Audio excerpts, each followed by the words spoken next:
Hey everyone! So along with the release of the 400i this weekend, which wasn't that much of a surprise, a new Anvil ship was unveiled this weekend, which I wasn't expecting at least. And if you had told me that they were releasing a big Anvil ship, I would not have guessed it to be like the ship that we got.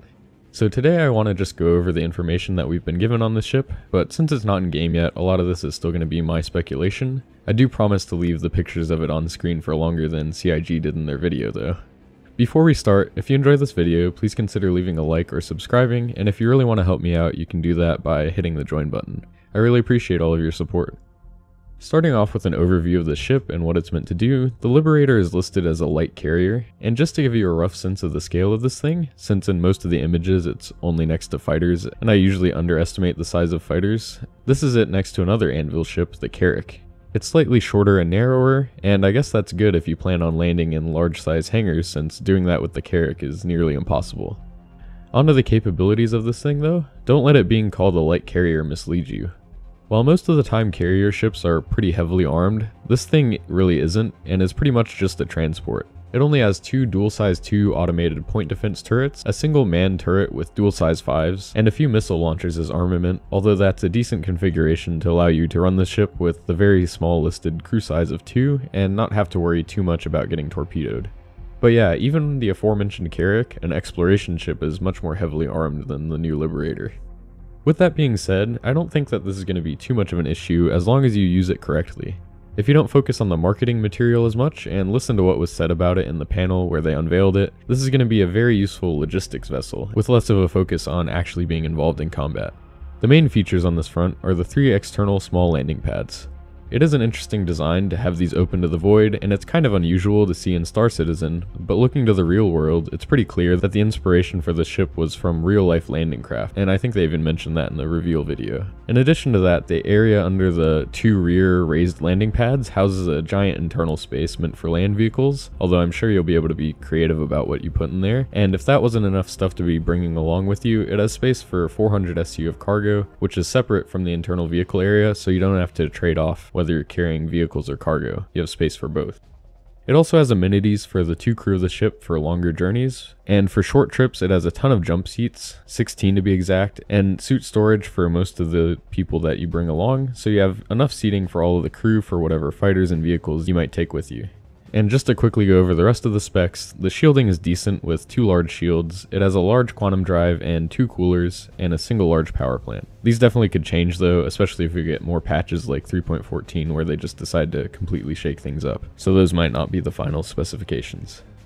Okay, so on to what I think you'll be able to do with this ship. As a transport, it's pretty much the complete package. While it is a little underarmed, I think this will be fine for the most part, especially if you have your fighters ready to launch quickly. The few turrets it has should be enough to fend off fighters and torpedoes long enough for you to get your at least 3 fighters into the fight, and 3 fighters is a pretty solid amount of firepower, especially with how good fighters are at the moment. And while I do kinda wish that they had made the pads enclosed, since it really wouldn't have made the overall footprint of the ship that much larger, and it would have felt like the fighters that you're carrying would be a lot better protected in that configuration. This open air configuration does make it faster to launch ships for sure, since you can just take off instead of having to carefully maneuver out of a hangar. And since the Liberator does rely on its fighters quite a bit for defending it, being able to launch them quickly could mean the difference between you getting disabled by an attacking force or having the support of your fighters available quickly enough to fend off any attackers. Another potential bonus of this open design is the possibility for fitting way more ships than the advertised 3. So credit to Oasis Made on Reddit for this somewhat extreme example, but yeah, the flight deck on this ship is actually pretty large. Now it remains to be seen how CIG is going to deal with overcrowding ships like this, especially on long quantum journeys or journeys through jump points, and if overloading ships like this is going to cause damage to the ships that you're carrying or have other negative consequences, but however that turns out, I do think you'll be able to fit more than 3 arrows on a Liberator without much hassle. And speaking of quantum travel, that's another strong point for this ship. Even in Stanton, if you use a fighter as your main ship, you can already run into range issues, and that's only going to get worse in more spread out parts of the verse like Pyro.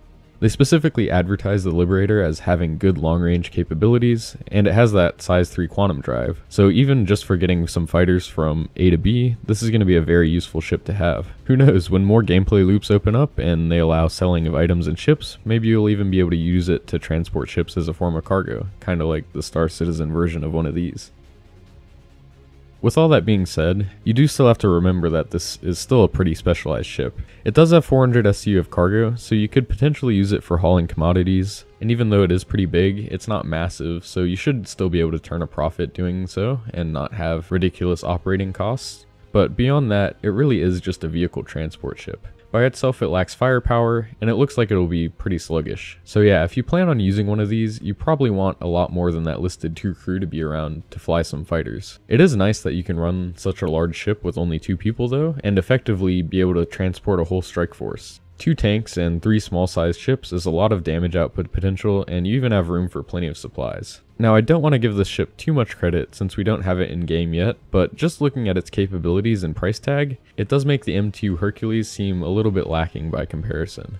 That ship is slightly smaller at only 90 meters long, and I'm sure the Liberator is going to be much slower than it, especially in atmosphere, but if you compare what they can carry, the M2 looks like a really tough sell, at least on paper. Going off of official specs, the M2 can carry 522 SU of cargo, or 2 tank-sized vehicles, which eat up pretty much all of that cargo space. The Liberator, on the other hand, can fit 2 tank-sized vehicles, 3 small ships, and 400 SU of cargo all at the same time. Now, I do think the M2 is going to have the upper hand in planet-side landings where you're facing a lot of resistance. Since it's going to be much faster, it has the same shielding, and I would assume better armor since that was such a focus in its marketing, and it also has better turrets and better turret coverage. But outside of that one scenario, I think you're going to be better off with the Liberator. Feel free to let me know if you think I'm missing something, because I do like the Starlifters in general, but at the end of the day they're transport ships, and this new Liberator is a very capable new addition to that category.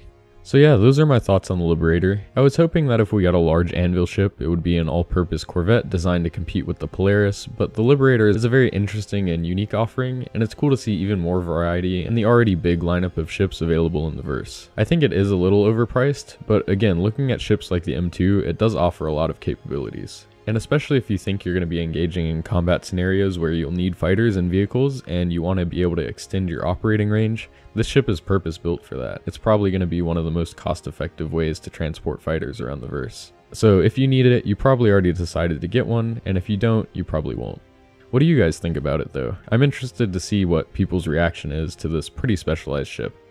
Anyway, that's all I have for this video.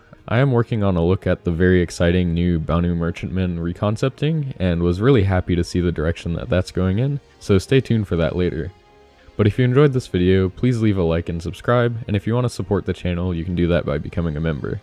Now I want to thank my members, GreatWatch93 and StarJump Starlet. Thank you so much, and thank you all for watching.